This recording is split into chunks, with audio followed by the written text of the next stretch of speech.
Alps पर्वत श्रृंखला Europe का सबसे ऊंचा पहाड़, जिसके शिखर की अधिकतम ऊंचाई 15,780 फीट, न्यूनतम तापमान 0 से 20 डिग्री नीचे है।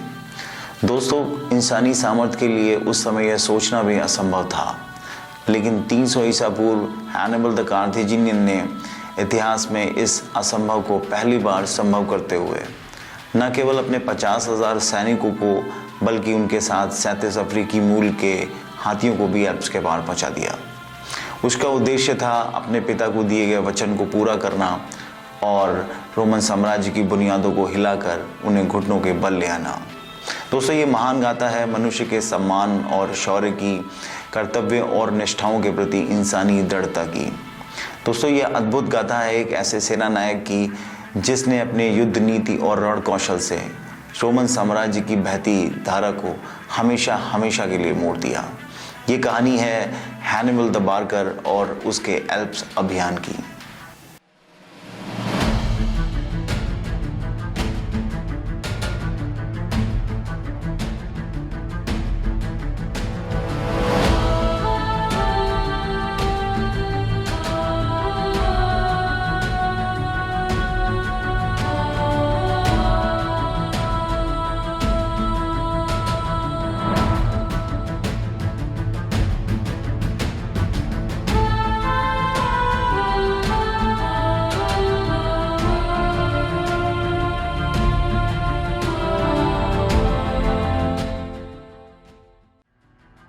हाय फ्रेंड्स, इतिहास के इस रोमांचक सफ़र में मैं आपका साथी, आपका गाइड सैम अपने इस YouTube channel super Sam stories में एक बार फिर आपका स्वागत करता हूं और आशा करता हूं कि आप सभी स्वस्थ, मस्त और ज़बरदस्त होंगे।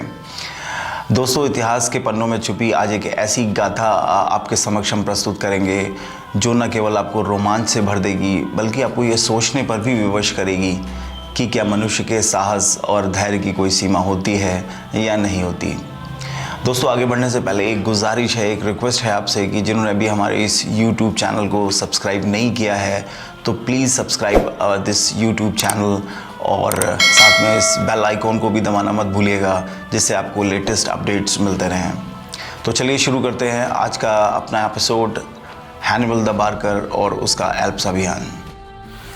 हैनिबल द बार्बर प्राचीन इतिहास का एक ऐसा राजनेता जो व्यापक रूप से इतिहास के सबसे महान और चतुर सैन्य कमांडरों में से एक जाना जाता है। हैनिबल का जन्म 247 ईसा पूर्व आज के वर्तमान नॉर्थ ट्यूनीशिया में हुआ था। उसके पिता हैमलकार बाका कार्थेजिन सेना के एक योग्य सैन्य कमांडर थे।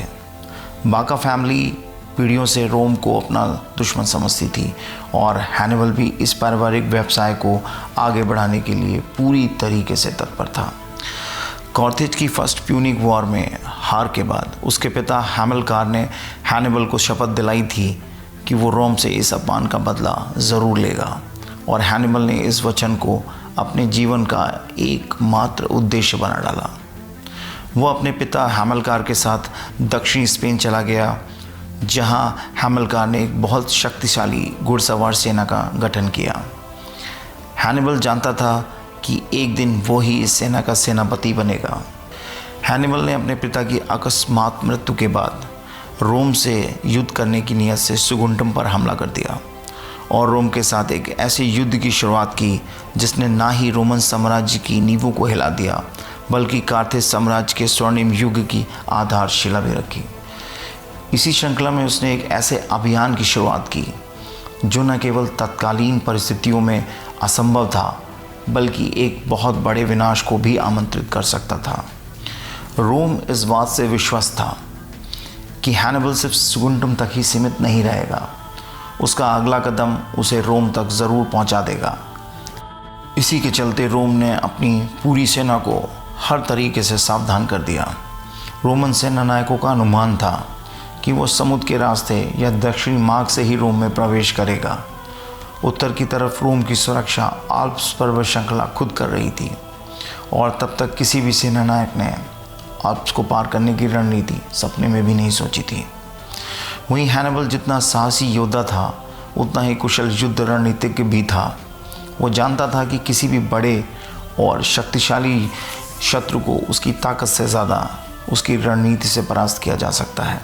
हैनिबल को विश्वास था कि यदि उसने एल्प्स को पार कर रोम पर हमला किया तो रोम की आधी सेना आश्चर्य और भय से ही खत्म हो जाएगी, और उसकी इसी सोच ने एल्प्स अभियान का आगाज़ किया। हैनिबल ने किस मार्ग को एल्प्स पार करने के लिए चुना, ये विश्व इतिहास में आज भी एक बड़ा प्रश्न है। उसके इस अभियान का उल्लेख और विस्तृत जानकारी दो तत्कालीन लेखों से मिलती है, पॉलीबियस और विवी।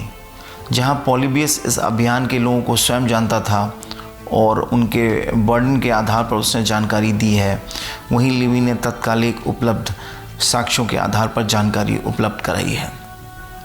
हैनिबल का ये एल्प्स अभियान 16 दिन और रातों तक सतत चलता रहा, और अगर इतिहासकारों की माने तो उसने इन 16 दिनों में 250 किलोमीटर चौड़े और 13,000 फीट ऊंचे पहाड़ को अपनी 50,000 की सेना और 37 हाथियों के साथ पार किया। यह हैनिबल का सामना सिर्फ ऊंचाई और रास्तों की दुर्गमता से नहीं था, बल्कि एल्प्स में रहने वाले आदिवासी जनजातियों ने भी हैनिबल की नाक में दम कर दिया था। यह हैनिबल को गौल जनजातियों का काफ़ी समर्थन मिला। उसकी उत्कृष्ट रणनीति ने एल्प्स की नेटिव ट्राइब को भी अंततः ठिकाने लगा दिया।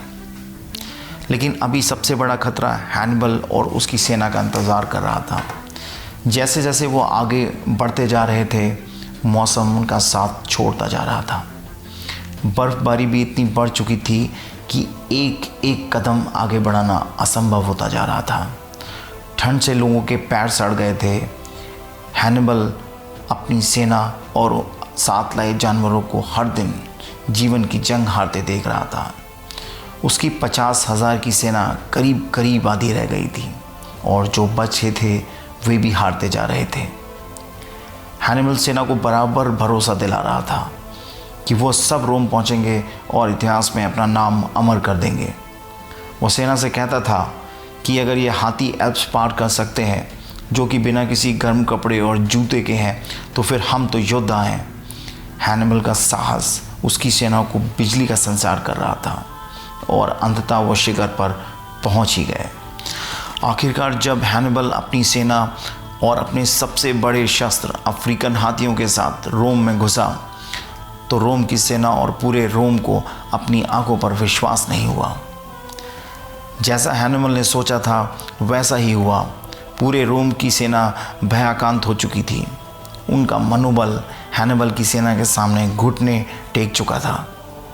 हैनिबल केवल अपने 28,000 सैनिकों और 27 हाथियों के साथ रोम पहुंच पाया था, पर ये वो सैनिक थे जिन्होंने मौत को भी चकमा दे दिया था, और उनका विश्वास और साहस आसमान छू रहा था।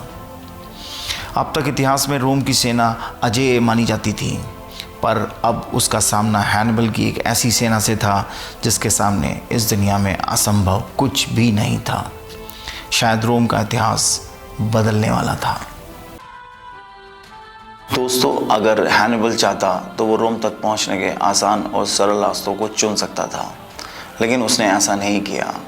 उसने रोम तक पहुंचने के एक ऐसे मार्ग को चुना जिस पर चलकर ना वो सिर्फ रोम पहुंच सकता था, बल्कि उस पर विजय भी प्राप्त कर सकता था। और शायद उसकी इसी योग्यता और रणनीति के कारण आज 2500 साल के बाद भी हैनिबल को इतिहास के श्रेष्ठ सेनानायकों में शुमार किया जाता है। दोस्तों, आज के लिए बस इतना ही, और अगले एपिसोड में फिर आपसे मुलाकात होगी एक रोमांचक और आश्चर्यचकित कर देने वाली कहानी के साथ। दोस्तों, जिन्होंने भी मेरे इस वीडियो को लास्ट तक देखा है उन सभी का शुक्रिया, और जिनको भी ये वीडियो पसंद आया हो प्लीज़ इस चैनल को सब्सक्राइब करना मत भूलिएगा।